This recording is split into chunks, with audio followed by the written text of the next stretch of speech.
నమస్కారం అండి. నేను మీ Rasoolen Khan astronumerology coach and consultant. ఈరోజు మనం మ్యారేజ్ డేట్‌ల గురించి మనం తెలుసుకోబోతున్నాము. ఇప్పుడు ఎలా పరిస్థితి అయిపోయిందంటే మ్యారేజ్ అమ్మాయికి అబ్బాయి దొరికితే చాలు, అబ్బాయికి అమ్మాయి దొరికితే చాలు అన్న పరిస్థితిలోకి వచ్చేసాము. వారి యొక్క జాతకాలతోటి పని లేదు. అమ్మాయికి చాలు ఏజ్ అయిపోతుంది. త్వరగా పెళ్లి చేసి పంపియాలి. అబ్బాయికి ఎవరో ఒకరు అమ్మాయి దొరికితే చాలు మ్యారేజ్ చేసేస్తే సరిపోతుంది అన్న పరిస్థితికి మనం వచ్చేసామండి. ఎందుకంటే అసలు వివాహం అవుతుందో లేదో గూడా చాలా పరిస్థితిలో ఉన్నారనమాట. మ్యారేజ్ అవ్వట్లేదు. ఏజ్ ఏమో ఎళ్ళిపోతుంది. 30 ఇయర్స్ అమ్మాయిలకి 30 సంవత్సరాలు దాటిపోతున్నాయి.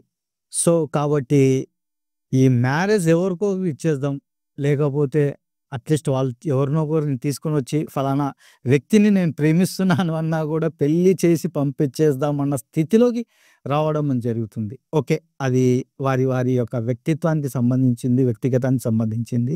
మనం ఆ విషయం కానీ ఇక్కడ మనం చేస్తున్న పొరపాటు ఎలా ఉంది అంటే మ్యారేజ్‌కి చాలా ఆలస్యం చేస్తున్నాం. ఎందుకంటే అమ్మాయి చదువుకోవాలి, అబ్బాయితో సమానంగా బ్రతకడానికి ఉండాలి. తాను రేపు ఉద్యోగం చేసుకొని తన కాళ్ళ మీద తాను తప్పు లేదు.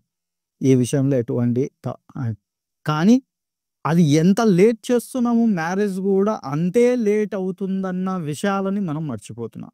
ఇంకొకటి ఎవరైనా సంబంధాలను తీసుకొచ్చినా గూడా దాన్ని యాక్సెప్ట్ చేసే పరిస్థితులలో లేము. ఎందుకంటే ఎవరి ఇండివిడ్యువాలిటీ వాళ్ళకయిపోయింది. ఎవరి ఫ్యామిలీస్ వాళ్ళకయిపోయాయి. కాబట్టి వాళ్ళకి వాళ్ళ తాహతుకు మించి మంచి సంబంధం చూడాలనుకుంటున్నారు. కానీ అది ఎప్పుడు? Late marriages.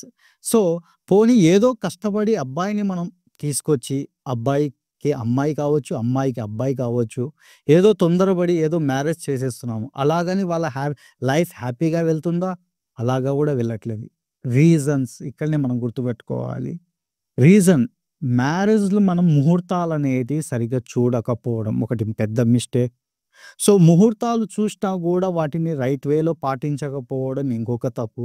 తర్వాత ఎంత తొందరగా వివాహం అంటే ఆలస్య వివాహాలు తొందరపడి చేస్తుండడం వల్ల తొందరగా విడిపోవడం అనేది గూడా ఈ కాలంలో ఎక్కువగా జరుగుతున్న పెద్ద సమస్య.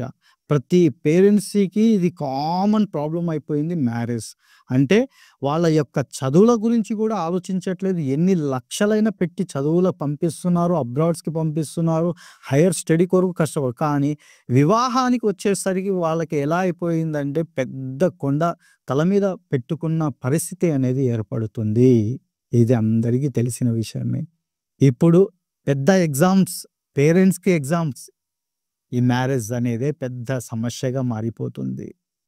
ఏదో ఒక సంబంధం దొరికిందిలే అని ఏదో తొందరపడి మనం మ్యారేజ్ చేసేస్తే తర్వాత నిలబడట్లేదు.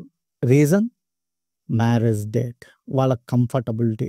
మనం జాతకంలో ఆస్ట్రాలజీ ప్రకారం వారి యొక్క గణాలు గావచ్చు, వాళ్ళ తిథులు గావచ్చు, నక్షత్రాలు గావచ్చు, అన్ని రకాలుగా మనం అన్నీ చూసుకొని ముహూర్తాలు చేసినప్పుడు వాళ్ళ మ్యారేజ్ అనేది నిలబడడమే అదే 90% కష్టంగా అవుతుంది.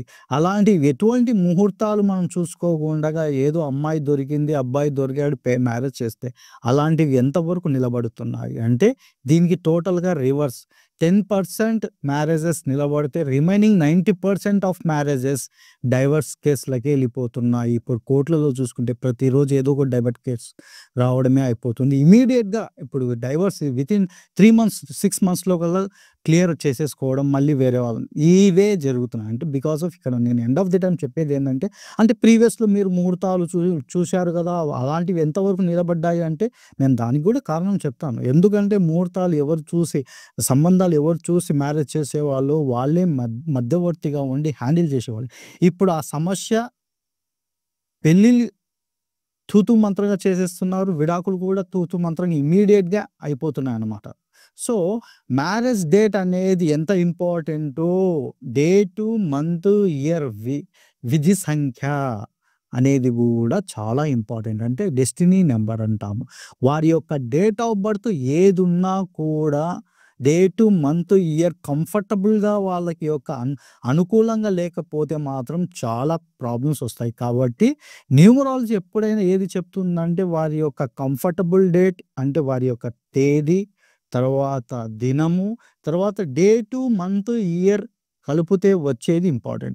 సార్ మాకు ఏదో ఒకటి ముహూర్తం దొరకాలి. మా పిల్లలు ఫారిన్‌లో ఉన్నారు. ఫారిన్ నుంచి రావాలి. సో, ఎలా ఆలోచిస్తున్నారు అంటే మా పిల్లల చదువులు చెడిపోతాయి కాబట్టి వాళ్ళకి హాలిడేస్‌లలో, మా పిల్లవాడు ఫారిన్‌లో ఉన్నాడు. వాళ్ళ కొరకు పెళ్లి చేస్తున్నామా? లేకపోతే వీరి కొరకు పెళ్లి చేస్తున్నామా? అనే మినిమమ్ గూడా ఆలోచన చేయట్లేదు. వారి కొరకు వీరి యొక్క జీవితం బాగుండాలనా? కేవలం వాళ్ళు వచ్చేది ఒకరోజు మాత్రమే. ఇది బాగా గుర్తుపెట్టుకోండి.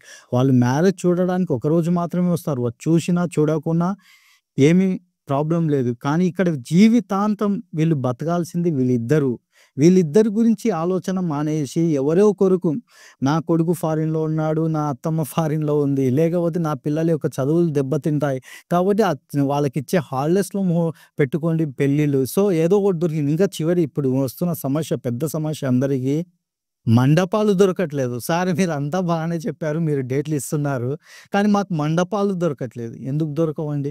బిఫోర్ దట్ మీరు మంచి చూసుకున్నారనుకోండి. అదే ముహూర్తంలో మనం డేట్ కరెక్ట్‌గా వాళ్ళిద్దరికీ కంఫర్టబుల్ డేట్‌లో ఫిక్స్ చేసుకుంటే గనక మంచి ఫంక్షన్ హాల్ ముందే బుక్ చేసుకోవచ్చు. ఎందుకు బుక్ చేసుకోలేము? సో, కాబట్టి ఇలాంటి చిన్న చిన్న మైనర్ కొరకు మేజర్ ఇన్‌స్టెంట్‌ని ప్రాబ్లమ్ క్రియేట్ చేస్తున్నారు.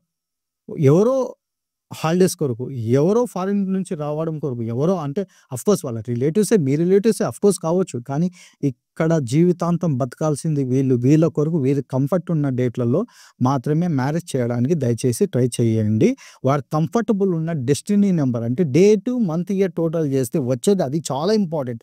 డేట్ కన్నా day to month, year total చేస్తే వచ్చే కాంపౌండ్ నంబర్ అనేది అది చాలా ఇంపార్టెంట్. అటువంటి డేట్‌లో మాత్రమే వాళ్ళకున్న కంఫర్ట్ ఇక్కడ నేను ప్రతిసారి అంటే ఓవరాల్‌గా అందరికి ఒకటి ఉంటుంది. కానీ ఇండివిడ్యువాలిటీగా ఎప్పుడైతే వాళ్ళ కంఫర్ట్‌ని చూసి గూడా మనం వాళ్ళ యొక్క డేట్‌ని మనం ఫిక్స్ చేయాలి. అంటే అదే విధంగా తాళి కట్టే సమయం గూడా అంటే ముహూర్తం పెడతాం గదా! తెల్లవారుజామున 3 గంటలకే తలవాలు పడిపోవాలి.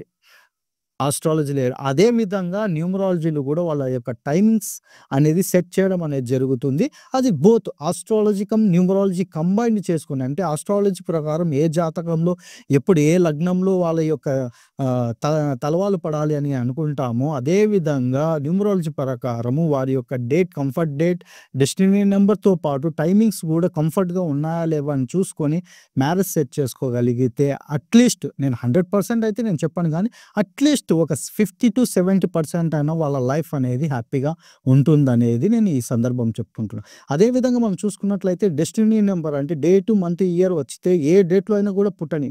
అంటే 1, 2, 3 అంటే 1-9 సంఖ్యలలో ఏ డేట్‌లో పుట్టని గానీ చివర్లో 2 అంటే 2 గానీ, 4 గానీ, 7 గానీ, 5 గానీ, 8 గానీ ఇవి నంబర్‌లు అనేది సింగిల్ డిజిట్‌లోకి రాకూడదు దయచేసి. కానీ ఇక్కడ కాంపౌండ్ నంబర్స్ కొందరికి అనుకూలంగా ఉంటాయి. మళ్ళీ నేను ఇది ఫిక్స్ అని నేను చెప్పట్లేదు.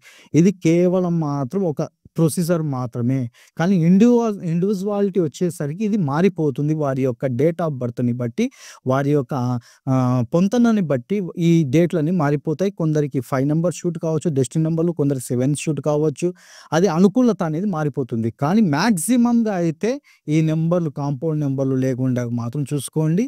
వీరి మ్యారేజ్‌కి మంచి ముహూర్తాలననేది సెట్ చేసుకొని వీళ్ళ జీవితం బాగుండాలనేది మాత్రం మీరు బాగా ఆలోచించుకొని డేట్లు ఫిక్స్ చేసుకుంటే చాలా బావుంటుందనేది నా యొక్క అభిప్రాయం.